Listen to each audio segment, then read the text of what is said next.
Армысыздар менің тыңдармандарым, арнама қош келдіңіздер. Арнамның дамуына үлес қосып, лайк басып, пікір қалдыра кетіңіздер. Және жақындарыңызбен бөлісе отырыңыздар. Еліміз аман, жұртымыз тыныш, аспанымыз ашық болсын. Отбасыларыңыз аман болсын. Жылдан жылға аман есен, жете берейік төрт көзіміз түгел болып. Ал енді пікір бөлімде екі ауыз сөз жаза отырыңыздар. Бұл біз үшін өте маңызды. Көп рахмет. Ал енді бізде жаңа әңгіме тыңдалық. Өмір түрлі жол арнасына салатын бағыт. Сол өмір жолында жүріп, жан күйзелісімен қатар, жан жарасымен жүру азаптың азабы екен ғой. Айтсам ба, айтпасам ба, деп мың ойланып, жүз толғанып, ақыры сол бір азапты қателікті жария етуді жөн көрдім. Біз бір елдің алды, біз бір елдің арты, қарапайым тіршілігі бар. Көп балалы отбасынан едік. Әкем қызметкер, ауылда беделді азамат. Анам отбасының қамымен жұмыс жасаған жан. Бала шағасын өсіріп, тәрбиелеп, үлгілі ана, ардақты жар еді. Сонау зұлмат заманынан соң әкемнің ағайынды бір тал інісі болды. Сонда ол кісі әкемнің туған ағасының баласы. Екеуі бірін-бірі пана тұтып қатты жақын болды. Қанымыз бір, әкелеріміз бір туған деп, бір-бірінің көңілін аулап, ренжіспей сағынысып тұратын.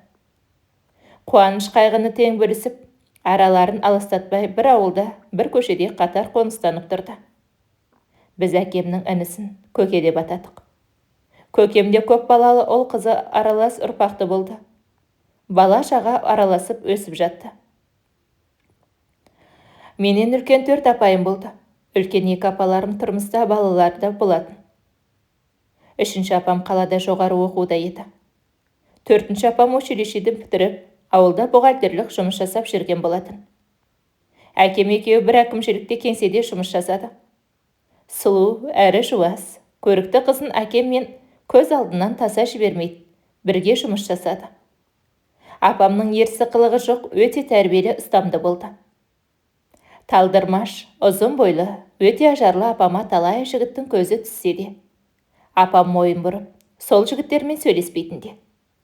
Анам әрдайым бізді тәрбиелеп, үлкен қыздарға түрлі бәледен сақ болыңдар деп ескертіп, әрі қатал ұстады. Қыздар үйге келсе жұмысқа салып шаруа істететін. Жөнсіз көше қаңғып, кино, дискотека деп селтеңдетпеді. Қандайда бір кеш, туған күн болса, апайларым жалынып сұранып, уақыт белгіленіп берілген соң, сол уақыттан кеш қалмай келетін. Әкем де бізді қыз бала деп аяп отырмай жұмысқа салатын. Жұмыстан адам өлмейді, маған көрсетші, жұмыс істеп өліпті деген адамды. Еңбек ол ертең жер асың деп жұмсап жұмыстарды бөліп беріп, сол жұмыстың тыңғылықты жасалуын қадағалайтын. Ер жеткен соң әрине, біз ата-анамызға сол еңбекке үйреткендеріне алғыс айттық. Жұмыстан қорықпай, жауқаланбай істейтініміз, еңбекқорлығымыз расымен бізге өмірлік азық болды. Ел қатарлы күнделікті шаруамызды атқарып, тыныш өмір сүріп жүредік. Бірде отбасымызда сұмдық жағдай болды. Менен үлкен апамның іс-қимылының өзгергені, дене мүшесінің толғаны біліне бастады. Анам басында жас қыз толып кеткен болар деп ойлап, «Қызым, сен не толып кеткенсің бе? Өтпелі кезеңнен өтіп кеттің, енді бойыңды жина, аздап аузыңды де. Сен бой жетіп отырсың, іркілдеп семіріп кетпе. Сосын арықтай алмай қиналасын» деп ескертті. Апам қып-қызыл болып, «Я, анашым, толып кеткен сияқтымын. Мақұл, аузымды тимасам болмайтын сияқты» деп, денесін сипалап қойған. Бірақ апам арықтамады. Мен апамнан бір шама жас кіші болсам да, басқа апайларыма қарағанда сол апамды артық жақсы көрдім. Апама өте жақын, жаным ашып тұратын. Біз сырлас болмадық. Апам мені кішкентай деп санады. Апам сабырлы, өте ақылды, жанашыр, өте мейірімді еді. Еш уақытта ұрсып дауыс көтерген емес, қамқоршы еді. Сол оқиға болғанда мен 10 жасқа келген кезім еді. Апамның түнде тұншығып жылап жататынын көріп жүрдім. Киім ауыстырғанда ішін тартып байлап, сосын сыртынан киім киетінін көрсем де, қампиған қарнын тығып жатыр деп ойлап аса түсінбедім. Бір күні Апам моншаға түсіп келіп, киімін ауыстырып жатқанда анам бөлмеге кіріп келді. Киімін жартылай ауыстырып тұрған апамды көріп, жанына жетіп келіп, көзі шарасынан шығардай шошып кетті. Бейшара анам алдымен есеңгіреп, өз көзіне өзі сенбей мелшиіп қарап тұрып қалды да, сосын барып апамның білегінен шап беріп ұстап алып, ішінен көзін алмай тілін жұтып, не айтарын білмей тесілді. Апам халатымен ішін жауып белдігін байлап қорқып тұрған. Анам шапалақпен салып кеп қалды. Апам шалқалақтап барып бетін ұстап тұрып қалып еді. Анам халатын ашып жіберіп, көз алайып, түрі қорқынышты болып, айуан, мынау не? Сен не ұйқыға батсың ба? Сен не істеп жүрсің? Қарабет, деп анам апамды тағы да бірнеше рет шапалақпен салып жіберіп, шашынан шап беріп ұстап, еңкейтіп тізерлете жерге отырғызды. Мен анамның сол түрінен қатты шошыдым. Анам әсте бір жан алатын адамдай болып қақарына мініп, өте ашулы болды. Мен шырылдап жылап жіберіп едім. Анам маған жалт қарап бөлмеден шығуымды өтінді, айтты. Мен шыға алмай бұрышқа тығылып бақырып жылай бердім. Айуан, сен бізді өлтірдің, айуан. Әкеңді өлтірдің ғой, кім ол? Кім? Деп анам апамды бірнеше рет ұрып жіберді де, маған жетіп келіп, білегімнен тартып, бөлмеден шығарып жіберді де есікті жауып алып, апамды жақсылап сабады. Мен өзімнен кіші іні сіңлімді құшақтап, зәрем ұшып, жылап отырдым.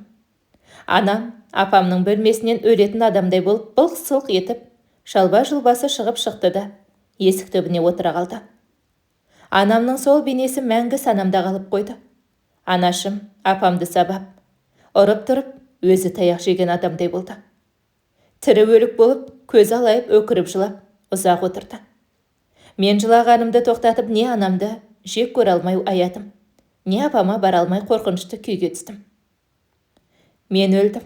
Сен айуан бізді тірідей көмдің. Әкеңе не айтам? Әкеңді өлтірдің сен албасты. Әкеңе қай бетіммен айтам? Қара бет болдық, деп анам бетін басып алып өкірді. Анам бізді тез киіндіріп көкемнің үйіне апарып тастады. Мен үйден кетіп бара жатып, апамның бөлмеде сұлық жатқанын көрдім. Қасына барғым келсе де, анамнан қорқып бармадым. Анам бөлмеге кіргізбей бізді үйден тез ертіп шықты. Көкемнің үйіне қалдырып, өзі асығыс үйге кетті.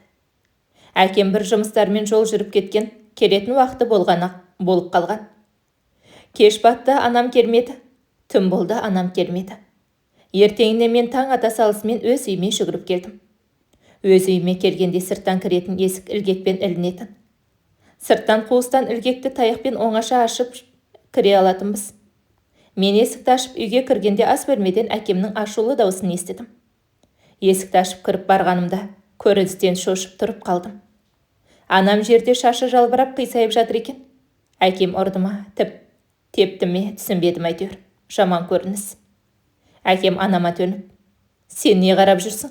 Деп ақырып, жұдырығын анама жақындата келіп, маған жалт қарап, шық, бар далаға, жап есікті деді.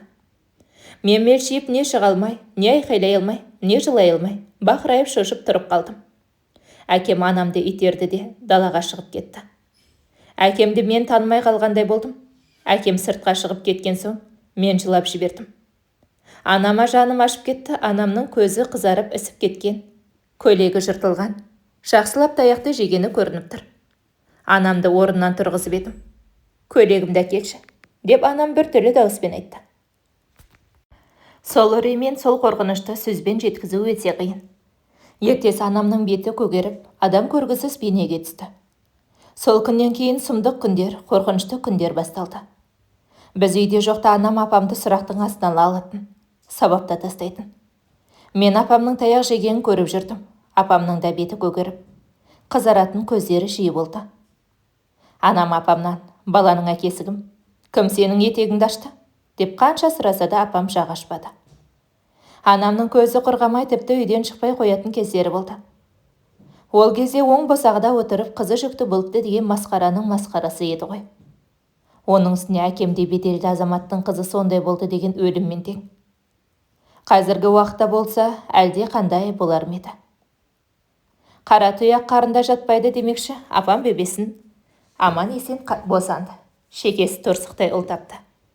Тығып жасыратын жер жоқ, апамды үйге әкелді. Біз баламыз бөпе келді деп қуансақ, әкем мен анам жер болып көшеде жүруден қалды. Мен әкемнің қора артында ешкімге көрсетпей талай егіліп жылағанын да көрдім. Анамның қаншалықты қиналғанын, өзін қаншалықты кінәлі санағанын сөзбен айтып жеткізу мүмкін емес. Апам болса өмірден бас кешкені қашан. Бұрынғыдай жарқырап күлмейді, бөпесін құшақтап үйден шықпайды. Әкем апаммен бірге бір дастархан басында отырып ас ішпеді. Әкемнің көзіне апам түспеуге тырысып, тығылып жүретін. Тіпті бөпесінің әкем барда дыбысын шығармай, шылатпай, дымын шығармай, қораға басқа бөлмеге тығылып естіртпейтін. Бала өсті, аяғы шығып бөлмеде тығылып отырмайтын болды. Үйден шығармай, қақпадан шығармай тығып өсірсе де, ойын баласы көшеге шығып, қашып шығып кететін. Апам кір жуып, бір шаруамен айналысып, көз жасып қалғанда балақай көрші балалармен ойнап кететін. Апам өте пысық, істеген ісі тиянақты, ата-анама нағыз қамқоршы болған. Ер адамның шаруасы болсын қопарып тастайтын. Шөп шабу, шөп жинау, қиық ою, ағаш жару, лай сылау, қыша жасау деген жұмыстарды былқ етпей өте жақсы жасайтын. Қолынан келмейтін шаруасы жоқ еді. Асты да дәмді пісіріп, нанды жауып, кірді шытырлатып жуатын. Үй әктегеннің өзі ерекше болатын. Бір айғыз түсірмей теп-тегіс таза жасайтын. Үй шаруасының көбін апам атқарып, анам дем алып та қалатын. Қабақ түйіп шаршадым деп айтқан емес, қанша ұрсып, ұрып жатса да тіл қайтарған емес. Мен апамның сол мінезіне тәнті боладымын. Апам сұлу әйел болған соң, тіптен ажарланып ерекше болып жүрді. Таяқ жеп, бас көтере алмай, бізбен бірге бір дастарханнан ас ішпесе де, апамның өз бойында ұлына деген махаббатпен бақыт болды. Азабын жалғыз тартып, бар күйігі ішінде сыр бермейтін. Мен бала болған соң апамның жағдайын нақты түсінбесем де қиналып жүргенін сездім. Адамдар не деген қатыгез болады екен. Бөпемді қол арбасына салып алып, дүкенге болмаса мектепке апарсам, кейбір оңбаған әйелдер тоқтатып, келші бері кел, деп балақайға тесіліп қарап сыбыр-сыбыр сөйлесетін. Мен бұл жақсы нәрсе емес екенін түсініп, інімді қорғаштап, көрсетпей ашуланатын да болдым. Тәп-тәтті сүйкімді женім періште ғой, баладан нелері бар екен. Менің мінезім тік, батыл едім. Сескенім шалтақтауды білмейтін ер мінезі болып өстім. Сол мінезімен жиен інімді қорғаштайтынмын. Сондай сыпсың сөздер анам мен әкемнің де құлағына жететін. Ата-анам маған баланы көшеге шығарма деп те ұрсатын. Аяғы шыққан тәтті балақайды қамап ұстау қиын. Көшеге шығармасақ, көрші әйелдер сыпсыңдап үйге келіп те балаға қарап отырды. Кімге ұқсап келеді? Пәленбайға ұқсай ма? Жоқ, Түгенбайға келетін сияқты. Қызың әкесі кім екенін айтты ма? Құдай-ау, әлгінің аузына түсіп қалғандай деп, анамның жанды жеріне тиетін. Сондай сөз болған күні апайым тағы да соққы жейтін. Әкем жылап еңіреп отырып та шалынып баланың әкесі кім деп сұрайтын. Апам жақ ашпайтын. Анам бейшара алдап та сұрады, жалынып та сұрады, ұрып та сұрады. Апам үндемейтін. Таяқ жеп жатып, жақ ашпайтын. Көршілер титтей баланы өз немерелерімен ойнатпай, ала көздеп бөлетін болған. Титтей бала сол алалықты түсінбей үйге талай жылап келетін. Апам ұлын құшақтап алып бірге жылайтын. Ауырда азапты күндер өтіп жатты. Жазықсыз балақайда қу пендешілікпен адамдардың жасаған опасыздығынан зардап шегіп жүрді. Әкем беделді болған соң уақыт өте келе көршілеріміз аздап басылғанмен, сүмеңдеген өсекшіл, отқа май қойып бықсытқыш әйелдер басыла қоймады. Анамның жанды жарасын әйтеуір бір тырнап ауыртып кететін. Сондай кезде анам өшін апамнан алатын. Жылдар жылжып өте берді, мен де бой жеттім. Жоғары сыныпта оқитынмын. Апамның ұлы да мектеп жасына баратын уақытқа жетті. Ұлының мектепке киер киімін, портфелін даярлап қойса да, апамның уайымы мектеп қабырғасында ұлы қалай болар екен. Аяушылықты білмейтін балалар жүрегін ауыртар ма екен деп уайымдап, ұйықтап жатқан ұлының шашынан сипалап, ұзақ түндерді көз ілмей оймен атқаратын. Мен оянып кетіп апамды талай рет жұбатқам. Сен уайымдама, біз бармыз, балапанды ешкім ренжітпейді деп апамды құшақтайтымын. Өз туған інілерімді, жиен інімді қатты жақсы көрді. Шамалары жеткенше басқа балалардың ренжітпеуін қадағалайтын. Шілденің ыстық күні еді. Біз шабындықтан шөп жинайтынбыз. Біраз шаруаны іні сіңліммен барып тындырып, үйге келсем. Анам апамды тағы да ұрып жатыр екен. Сол баяғы сүйреңдеген бір әйел анама шейін немеренің кімге ұқсап келе жатқанын айтып ашуына тиген. Анам апамнан баланың әкесі кім? Айт деп сабап жатыр екен. Мен өзімнің өжет мінезіммен араша түстім. Неге кешке дейін ұра бересің? Болды ғой, осынша жылда айтпаған енді тіпті айтпайды ғой деп едім. Анам ашуын менен алды. Апам үйден қашып шығып кетті. Мен алғаш рет қатты таяқ жедім. Кімге ашуланарымды білмей қора артына барсам, апам ұлын құшақтап жылап отыр екен. Сен неге айта салмайсың? Неге мұны азапқа шыдап жүрсің? Қашанғы шыдамақ ойың бар? Кім ол соншама? Ол да істеген ісін неге мойнымен көтермейді деп. Теген соққының ауыр екенін өз тәніммен сезген соң. Апамды иығынан ұстап, сілкіп ашуланып, шабындық жаққа кетуге бара жатып артыма қарадым. Апам тізесін құшақтап жылап бұрышта отырды. Ұлы үй жаққа жүгіріп кетті. Сәл ұзап бара жатып артыма тағы да қарап едім. Апам бір түрлі көзқараспен маған қарап тұр екен. Сол көзқарас еш уақытта санамнан өшпей қалды. Сол көзқарастың ерекшелігін сөзбен айтып жеткізе алмаймын. Көзқараста аяныш пен қорқыныш, қимастықпен қоштасу, жақсы көру мен реніш қатар тұрғандай болды. Апам орнынан тұрыпты. Өзін бойы, әдемі келбетін айқын көрсетіп тұр. Ұзын бұрымы арқасында төгіліп тұр. Сондай сұлу болып көрінді. Мен апамның орнынан тұрғанын көрген соң, әдетінше шаруаға араласады. Алғаш рет соққы жеген жоқ деп ұзай бердім. Анама да апама да лағнет атқыр сол бір апамды иеленген еркекке де ашуым келіп үйден алыстай бердім. Біраз шөп жинап, ашуым басылмай бірер сағат жүрдім. Алыстан жүгіріп келе жатқан сіңлімді көрдім. Оның арбасыз өзі келе жатқанына тағы да ашуландым. Ол ініммен бірге ат арбаны айдап келіп, мен шөптерді басып, үйге апаруым керек еді. Сіңлім егіліп жылап келеді. Не? Ат босанып кетті ме? Дедім арбадан. Ат шешіліп кетті мекен деген оймен ашулы дауыспен. Бұлар кішкентай атты жеге аламай жылап келе жатқан бұлар деген ой келді. Сіңлім жақындағанда оның қорқынышты үрейлі көз жанарынан үйде бірдеңенің болғанын жүрегім сезді. Сіңлім бейшара мені құшақтап алып, айта алмай өкіріп жылады. Не болды, айтшы, не болды деп едім. Ол қыса құшақтап, дірілдеп, айта алмай булықты. Оны жетекте үйге қарай асықтым. Апам дегенді әрең айтты. Бас аяғыңды, не болды апама деп, мен үйге жүгірдім. Мен үй артына қора жақтан кіргенде аулада топ адам бар екен. Аңырап жылаған анамның дауысын естідім. Сұмдықтың болғанын сездім. Жүгіре басып топ адамды жарып өтіп, ауланың қақ ортасына келгенде, апамның ұзын болып жатқан денесін көрдім. Өзі ұзын апам одан әрі ұзарып кеткенде. Апам өзіне қол салып, қора артындағы ағашқа асылып қалыпты. Анам апамды менімен кетті деп іздемей өз шаруасымен жүре беріпті. Інім мен сіңлімді астандырып, енді арбаға отырғызып шабындыққа жібермек болған екен. Көрші апайдың ойбайлап, ұлын ертіп қора артына жүгіргенін көреді. Бәрі жүгіріп барса, апам әлде қашан жан тапсырған екен. Анам өзін кінәлап, өзін жұлып аңырап отыр. Әкемді де жұмыстан алдыртыпты. Әкем қызына бір қарады да, көзінен бір тамшы жас ағызбаған күйі мөлшиіп отырды. Ертесі әкем жыламай шығарып салды. Өзі бейіт басына бармады. Топырақ салмады. Біз жылап аңырағанымызбен апамыз оралмады. Мен өзімнің дәл сол уақытта апама ұрысқаныма өкіндім. Апам менің сөзімнен соң асылып қалғандай болды. Апам өлсем өз азабынан құтыламын дедім екен. Бір жапырақ хатты жазбай, ұлын ешкімге табыстамай кете барды.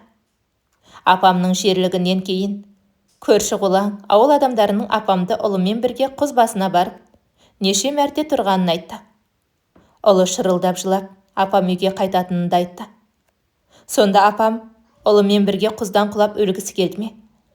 Олай жасай салу оңай емес қой, титтей ұлын қалай өлтіреді?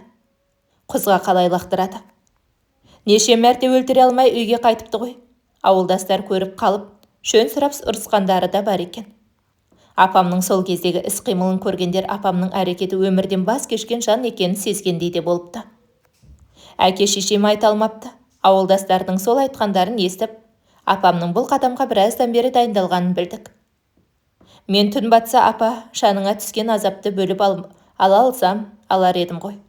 Сол еркек кім болды? Неге ол сені сонша азаптады? Сонда ол сенің қиналып жүргеніңді көрмеді ме?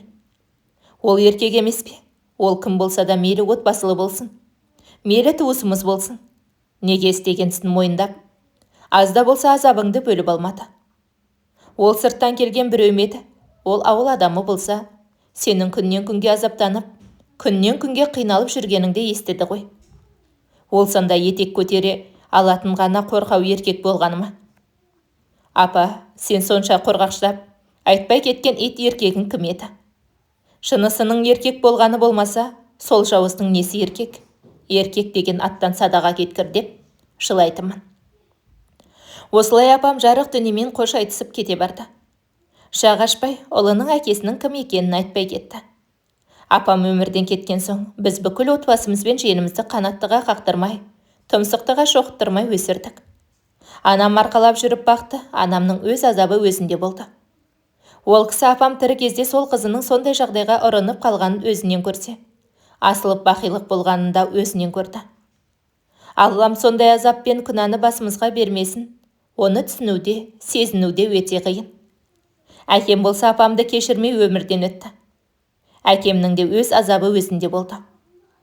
Әкемнің жұрт алдында көзінен жас шығармай бетірейіп, сұрланып жүргенмен, ел жоқ, жұрт жоқ жерде көкірегі қарс айырылардай болып, егілгенін өз көзімен көрдім. Әкем қызы үшін ешқандай да шара істей алмағанына күйінді.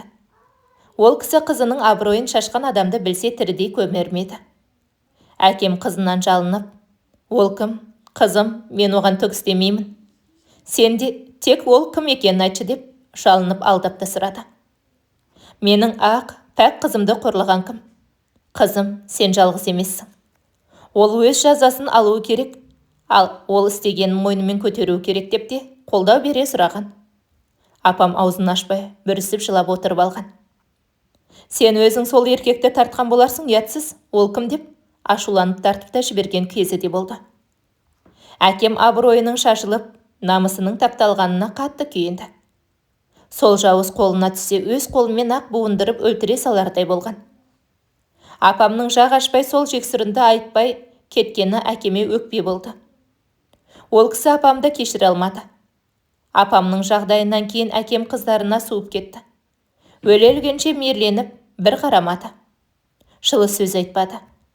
Сол заманның ар үшін өліп, тек жаны шықпай қалған адамның біріне айналды. Қайран әкем ерекше жақсы көретін қызы сондай қорлап, қарабет қылып кеткені кешірілмейтін өкінішке айналды. Амалсыз қызметін атқарып жүріп, халық алдында басын көтере алмады. Дұшпан деген табан астында кез келген аяқтан шалар оңбағандар әкемнің рухын жұғу үшін қызының жағдайын бетіне түкіргендей батыр айтатын. Артынан қалған жиенін сөз қылатын. Әкем сол азапты көтере жүріп қиналатын. Ашуын бізден алып, аямай жұмысқа салып, көшеге шығармай қонаққа жібермей ашуланатын. Тіпті алыс қалаға оқуға зорға дегенде әрең жіберген. Ескерту сөздерін жаудырып, осыдан шалыспассаңдар, өз қолыммен тірідей көмемін дейтін болды. Әкем жиеніне қарап басын сипаған емес. Әйтеуір бір дастарханда отырып, ас ішкеніне қарсы болмағанына анам шүкір деді. Талай жыл өтті, ұмыт болмаса да апам өмірден өткен соң, біздің отбасы бір арнаға түсіп, өмір сүре бердік. Мен де есейдім, оқу оқыдым, тұрмысқа шықтым. Балалы, шағалы болдым. Бауырларым да өмірден өз орындарын тауып, өмір сүріп жатты. Анам апамның ұлын қызымның көзі деп көп қиналып жүріп, еркелетіп, мәпелеп өсіріп, оқытып, ер жеткенде үйлендірді. Бірақ апам жасаған қателік сол жерден өшіп кетпеді. Ол қателіктің азабы алда екен. Жиенім ер жеткен сайын әкемнің інісінен аумайтын болды. Әкемнің ағайынды інісін сойып, сол жиеніме қаптап қойғандай болды. Жиенім жоғары сыныпта оқып жүргенде мұғалімдер оны көкеміздің балаларымен шатастыратынын айтатын. Анам жиеніне қарап, енді ұқсайсың ғой, аталарың қандас. қан болған соң тартасың да деп күліп қоятынбыз. Көкем бізге жақындырды, таңымыз бірге атып, күніміз бірге бататын десек өтірік емес еді. Көкемнің әйелі жиеніміз есейген сайын көзін алмай қарап отырып, абысын, осы ақ қыз марқұм ауыр аяқ кезінде менің шалыма жиі қарап қойған ба? Бала іште жыбырлағанда кімге көп қарасаң, соған тартып кетеді деуші еді. Күннен күнге менің шалымды сойып қаптап қойғандай болып барады дейтін. Солай шығар, бөтен емес өз жиені ғой деп, анам тез сөзді қысқартатын. Жиен інім мектеп бітіріп студент болып жүргенде де, әже, мені жұрт көкеме қатты ұқсатады. Соның баласысың ба деп бірден сұрайды деп жиі айтатын. Кейде солай ұқсатқан адамдарға ренжитетінді. Сондай кезде анам менен үлкен апайларымнан, шындарыңды айтыңдаршы, ана қайным біз жоқта сендерге тиісуші ме еді? Ерсі қылық көрсетті ме деп сұрайтын. Жоқ, анашым. Жоқ, ол кісі бізді өз қызындай көрді. Еш уақытта жаман қылық көрсетпеді деп апайларым естеріне түсіретін. Ойпырмай, мына баланың күннен күнге соның аузынан түскендей болып ержеткені маған күдікті қозады деп анашым ойланып отырып қалатын. Менен кейде, қызым, сен айтшы. Сен басқаларға қарағанда марқұм апаңа жақын болдың ғой. Сен апаңның көкеңе үздігіп тұрғанын көрдің бе? Болмаса көкеңнің апаңа жақындағанын көрдің бе дейтін. Анашым, ол уақытта мен кішкентай болдым. Онда ештеңе байқамадым деп құтылатымын. Көкемде еш сескенбестен басын тігістап, әкемізге тура қарап, бір жасқанбай өмір сүрді. Әкем қызы үшін азаптанып жүрген көріп, о баста ол кісі де қиналған еді. Біз жиен баланың уақыт өте көкеме ұқсап ержеткеніне таң қалдық. Ауыл болған соң біраз өсек сөздерде болды, сосын басылып кетті. Жиен ініміз бір жола қалалық болып, оқуын бітірген соң қалада қалды. Жұмысқа тұрды, үй алды, сосын үйленді. Ол өзінің бізге жиен екенін жақсы білді. Оған оқиғаны ашық айтпасақ та, ол анасының қайтыс болғанын білетін. Әкесі алдап кетіп, анасы соған шыдамай өмірмен қоштасты деген ертегі құрастырып, миына құйып қойғанбыз. Жиен інім анасының басына барып Құран оқып жүретін. Ер жетіп үйленген соң сол азап қайта басталды. Жиенім алдымен қызды болды, қызының ақыл есі дамымай, аяқ қолы да дұрыс жұмыс жасамай бір түрлі болып өсті. Түрлі диагноздар қойып, біраз жыл жазылар деген үмітпен емханалардың есігін тоздырды. Араға 10 шақты жыл салып ұлды болып еді, ол балада дұрыс болмай шетінеп кетті. Бар бәлені экологиядан көріп, біраз жыл ем алып, тағы да қызды болды. Қыздың аяқ қолы сау, денсаулығы мықты, тек ақыл есі дұрыс емес болды. Үлкен қыз дұрыстап жүре алмайтын, кіші қыз шалқылап жүреді. Бірақ еске сақтау қабілеті дамымай қалды. Сол кезде келінде жиен інімде бұның себебін анықтауға күш салды. Ақыры анықталды, жиен ініміз ортақ қаннан туған бала болып шықты. Жиенімнің әкесінің қаны мен анасының генетикасы бірдей болған. Ондайдан туған баланың не өзі, не баласы екі қыздың диагнозындай болып туылады. Не адам болмай өліп қалатыны анықталған. Жиенімнің дені сау болғанмен, оның қаны бұзылған, генетикалық қанның бұзылғаны нақты анықталды. Міне, нағыз қателік азабы. Сонда не болып кетті, сонда шынымен де көкеміз апама тиісіп қойған ба? Бұл мәселе анықталғанда көкеміз өмірден озған. Сонда көкем бауырының бетіне қалай қарап жүрген? Сонда көкем өз қызымен қатар ағасының қызының етегін қай бетімен ашқан? Біз апамның неге аузын ашпай кеткенін енді түсіндік. Апам әкемді қатты жақсы көретін. Апам әкемнің өз бауырын өлтіріп алмасын деп айтпай кеткенін ұқтық. Сорлы апатайым, сен ертерек айтқаныңда бейшара ұлың өмірге келмес бе еді. Ол бала өмірге келген күннің өзінде өмірі қор болатынын білмедің бе? Енді міне, ұлың қор болып сенің қалдырған азабыңды жалғыз өзі ғана емес, екі мүгедей қызымен арқалап жүр. Осы өмірдегі ауыр азап. Сонда көке, апа сендер сол жағдайға қалай ғана бардыңдар? Әлде ол бір сәтте болған қателік бе еді? Мен түсініп болмаймын, адам баласы күнә жасаса, жаратқан сол күнәнің азабын өзің тартпайсың, жеті ұрпағың тартады деген өсиетін естуім бар еді. Сонда көкем мен апамның күнәсін күні бүгін ұрпағы тартуда. Бұл жария ететін оқиға емес еді. Мен бұны, міне жарты ғасыр асқан жасқа келіп, ес тоқтатып, даналықпен жазып отырмын. Қателік жасамайық ағайын, апам мен көкем жасаған қателіктен тек апам ғана емес, әкем, анашым, отбасымыз қанша жыл қиналдық. Біз бауырлар сол масқараны еске алмайық, ұмытайық десек, көз алдымызда жиеніміз жүр, оны ұмыту мүмкін емес болды.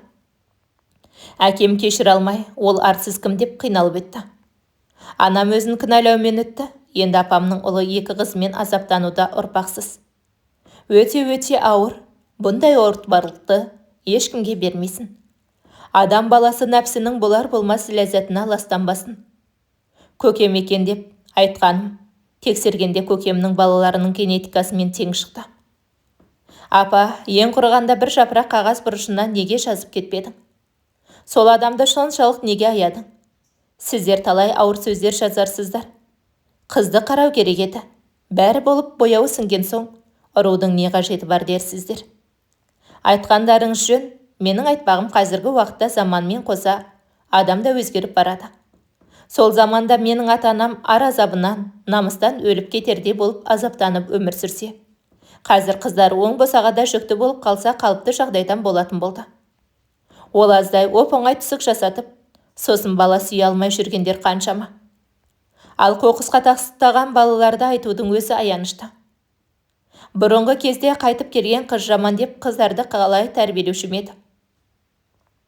Менің отбасымда осындай сұмдық жағдай болса да, біз қалған қыздар инабатты келін, асыл жар, ардақты ана бола білдік. Бауырларымда өз теңдерін тауып бақытты өмір кешуде. Тек бәріміздің жүрегімізге жара болып апамның тағдыры қалды. Әке-шешеміздің өте жақсы, көреген жан болғандарынан бізге күйе жағылмады. Әке-шешем сол қыздарының масқарасын бетіне басқан жанмен бет жыртысып, қарғап-сілеп, жамандық тілеп ұрыспады. Тек іштей тынды, ашуларын қыздарынан алды. Мүмкін ол қателік деп болған шығар. Абыройлары айрандай төгілсе де уақыт өте ата-анам өз қадірлерін жоғалтпады. Сырты бүтін болып күліп тұрып, іші түтін болып қан жылады.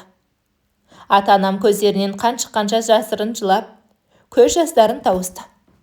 Оларды намыс күйдірді. Олар қыздарының сондай жағдайға тап болғанына өздерін кінәлап күйінді. Шеке отырып көкіректері қарс айырлардай болып күрсінгенде, ол күрсініс кім үшін екенін біз балалары білдік. Қазіргі уақытта қыздарын ажыратып алу, келіндерін апарып тастау, ортада шырылдап бала өсіп жатыр ма, аса қатты көңіл бөлмеудеге көп. Сонда біз кім болып барамыз? Айналайындар-ау, шаным арымның садағасы деген ата ұранымыз не болды? Сіздер мүмкін менің апаммен болған жағдайды оқып отырып, сен айтпай-ақ қойшы дейтін боларсыздар. Мен әңгімемнің бас жағында жазған Facebook, Instagram желісінен апамның жағдайынан сорақсын оқығанда, YouTube'дан түрлі жағдайларды естіп, сол кейіпкерлердің сол болған оқиғаны еш қымсынбай ашық жазып, үтір нүктесіне дейін жасырмай, ұялмай айтқандарына таңғалам. Олардың жасағандарын мақтан етеді, ұялмайды, жасырмайды. Олардың арсыздығы апамның қателігінің қасында сұмдықтың сұмдығы ғой. Менің апамның сондай қателік жасай тұра, жақ ашпай, кім екенін жасырып таяқты жеп, азаптанып кеткеніне жаным күйзеледі. Ол кісінің өле-өлгенше сол қателігіне өкінгенін көзімен көрдім ғой. Баласы әлі азаптанып жүр ғой. Алдағы уақытта жиен ініме Аллам жары болсын. Сабырлықпен көтерер күш берсін дегім келеді. Апам арының құрбаны болды деп айталам. Мүмкін мен заманауи бола алмадым ба? Мүмкін менде қате түсінік болар. Дегенмен өз ұрпағымды, жандарың, арларыңның садағасы болсын деп өсіріп жеткіздім. Жиен інім шындықтың беті ашылған соң бізбен араласпайды.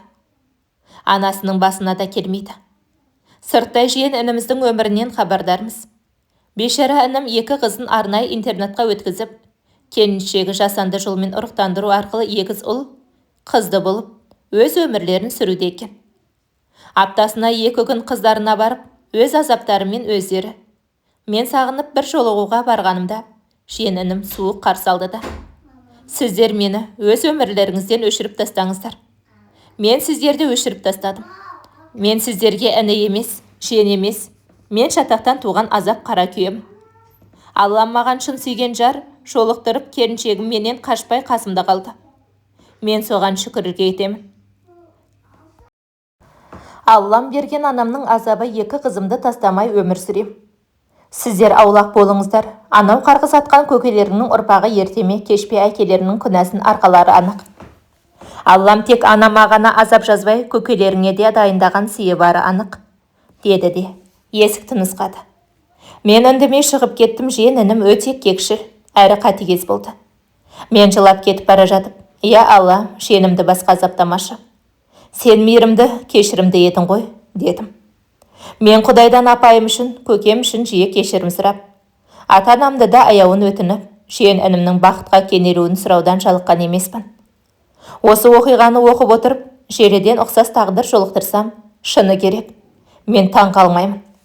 Біз қазақ жаманымызды жасырып үйренгенбіз ғой. Солай жасырып жиендерін баласы етіп жазып алып, ел ауып көшіп кеткендер де бар шығар. Сол бір ар ұяты бар заманда менің апайыммен тағдырлас жандар болмады десе сенбеймін. Талайы болған шығар. Бейшара қыздар шындықты айта алмай өмірмен қоштасқан шығар. Оқырман, тыңдарман, мен сіздің жараңызды тырнап алсам кешірім өтінем. Несіне жаздың демеңіз, бұл өмір шындығы. Нәпсінің ең жаман уы. Бәрін бүркеп жаба бермей, бір тағдыр болса да ашылсын. Тыңдармандар, мені сіздерден бұрын өз бауырларым жазғырар, ренжір. Жиенінім оқыса тіптен көрмей кетер, мүмкін түсініп, кешіріп, араласар. Мен жиен інімнің ортамызға қосылғанын қалаймын. Кешіргенін сұраймын. Тек жадыраған жүзін көріп бауырыма басқым келеді. Әңгіменің соңы. Құрметті тыңдармандарым, дәл осы оқиға ащы шындық. Айтып отырған жан өкіне, күйзеліске түсе отырып таусылып айтып берді. Біздің елде нәпсісін тия алмай азаптанып қалған отбасылар бар екен. Жаңа ғасыр басталғалы бері тіптен үдеп барады. Әкесі қызымен, келін атасымен, балдызы жездесімен көңілдес болып, ұялмай жүретіндер де бар екен. Ары үшін жанын қиған қайран қазағым, қайдан ғана осы сорға тап болдың? Әңгіменің соңына дейін тыңдағандарыңыз үшін алғысым шексіз. Әңгіме ұнаса лайк басып пікір қалдыра кетіңіздер. Бұл біз үшін өте маңызды. Сіздердің әрбір сөздеріңіз маңызды. Көп рахмет. Алла еселеп, бақ береке жаудырсын.